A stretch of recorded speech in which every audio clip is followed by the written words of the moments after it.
as we get closer and closer to the full release and really the full announcement of Carl Pei's Nothing Phone 1, more and more details are beginning to come to light, some of which from an actual interview, some of which are from leaks and renders. At any rate, let's jump into what we have here today. So in an interview that I just alluded to with wallpaper.com, kind of a weird outlet to do this interview with, but I think that they're really trying to lean into the aesthetics side of what Phone 1 is going to be. It's a very good interview. They talk about a lot of interesting stuff. The link is in the description for this interview itself. But the part that I want to talk about is that we basically have full-on confirmation now that the Nothing Phone 1 is going to have a transparent look similar to the earbuds, the ear ones that Nothing released just a few short months ago. You can see here that it is transparent. You can see the internals of the earbuds, which I actually really do like. It kind of puts me in the mind of the old N64 controllers and things like that, the Game Boys that were see-through, transparent. Very, very cool. Pei said in this interview he wanted to bring the inside out. And by virtue of wanting to bring the inside out, there's a lot of considerations that have to be made when you're designing that phone. You can see here some of those sketches, some of the designs that they were working with to try and make this thing look good. And that's important because if you take just a regular phone and you make it see-through, it may look interesting, but you want it to look aesthetically pleasing. So you have to kind of redesign the internals of the phone to be made to be seen. If you look at the Nothing Ear 1, they've done that here. They've made the internals look nice because you're going to be looking at them. So they're doing something similar with the Nothing Phone 1, trying to make the internals look interesting. Here we have our first look at what may actually be what the Nothing Phone 1 looks like. Okay, I don't know what the source originally is from this, but it was posted by /leak, who is relatively reliable. This image appears to show the Nothing Phone 1 on it looks like an iMac. This might be from a meeting or something like that because it looks like there's like a chat here on the side.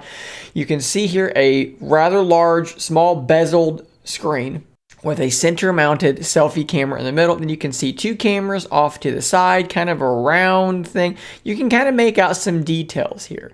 Now, if you take that and you take some of the sketches that they've done, you can kind of get some of the aesthetics. You take some of the other imagery that they've posted, and luckily, if I scroll down a little bit further, Ben Geskin created this render based on what we know and also based on that photo that we just saw. And I think if you compare the two, it is extremely close. And I think this looks very much like what we're probably going to see with the Nothing Phone 1. This is going to be a wireless charging coil. You can see that it is transparent, but it's not, you're not just seeing a motherboard and a battery and a coil. Like, they've made it look good at the same time. It's got a very unique look. There's not any other phone on the market that quite looks like this. So shout out to Ben for creating this concept here. If we scroll back up and go back in, you can kind of see the similarities there. Two cameras, looks pretty good.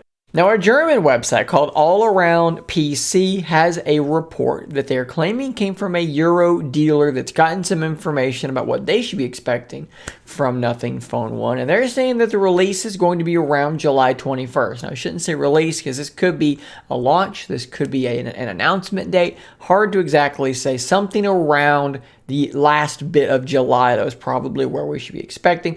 They also say that the price is going to be somewhere around 500 euros. Now, this is very interesting because if you're a long-time supporter of OnePlus, you've been around from the beginning, you'll know that OnePlus really came into fame and popularity as a flagship killer, right? You could buy a phone from OnePlus that was $300-400, but had the same specs, generally speaking, and similar performance to a phone that was $600-700. It was a flagship killer. OnePlus has slowly crept into no longer being the flagship killer and just sort of being a flagship. It's the old adage, you either die a hero or live long enough to see yourself become the villain, something like that. A Batman quote. And that's kind of what happened to OnePlus. They've become the thing they sought to destroy in some ways. Could this be a return to that earlier flagship killer status for Carl Pei with Nothing? I certainly hope so. This report here was tweeted on May the 3rd. And you can definitely take this one with a grain of salt. And I actually think that there's reason to believe that this is almost certainly, at least partially, wrong and maybe completely made up. Okay, so this part here, do not have other sources to confirm this. Don't feel confident about this at all, but I wanted to include it in here just in case, okay?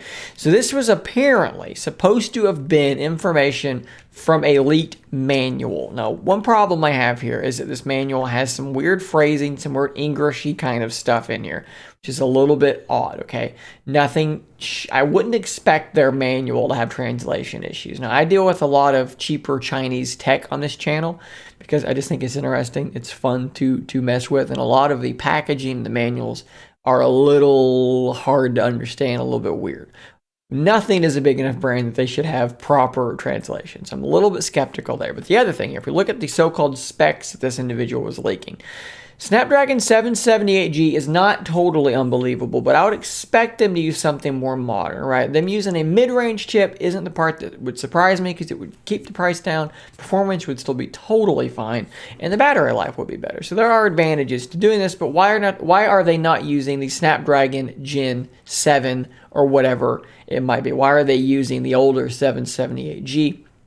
Maybe the timing, when is the Gen 7 coming out, the Gen 8, I'm not sure exactly if these things are actually, so maybe that's fine. It's not super, super crazy or out of the realm of possibility there. But the part that does get me is a 50 megapixel primary, 8 megapixel, and a 2 megapixel. If you look at the image that we saw here, there are only 2 cameras on the back of this. So that part, this is either wrong or this is wrong. And I think that the image is more likely to be accurate. This is a problem. 32 megapixel front, 8 and 12 for RAM and storage, 4500 milliamp hour battery, 90 hertz, 6.43 inch display, wireless charge, and Android 12. So some of these things we can assume are probably just going to be accurate or close to accurate just because it's what you'd expect. 90 hertz display, the battery, the RAM, the storage, all that stuff makes sense. Android 12, all of this stuff makes sense. But the camera, the processor, take that with a great big pinch of salt. And of course, if you want to know what the aesthetic is going to be on the device itself, the Google Play Store does still have the beta for the launcher that the Nothing Phone 1 will be running. I've made a video talking about this in the past, kind of going over that launcher. Nothing too extraordinarily crazy or interesting in the launcher, but it does give you an idea of what the aesthetic is going to be actually using the device. So guys, that's pretty much all the information that we have about the Nothing Phone 1 at this point. Looks like it might be, hopefully, a very physically, visually interesting looking, relatively inexpensive, maybe a flagship killer from the guy that used to make flagship killers all the time with OnePlus. Very, very interesting. Guys, thanks for watching. Don't forget to hit the subscribe button on the way out. I'll see you on the next one. And until next time, stay nerdy, my friends.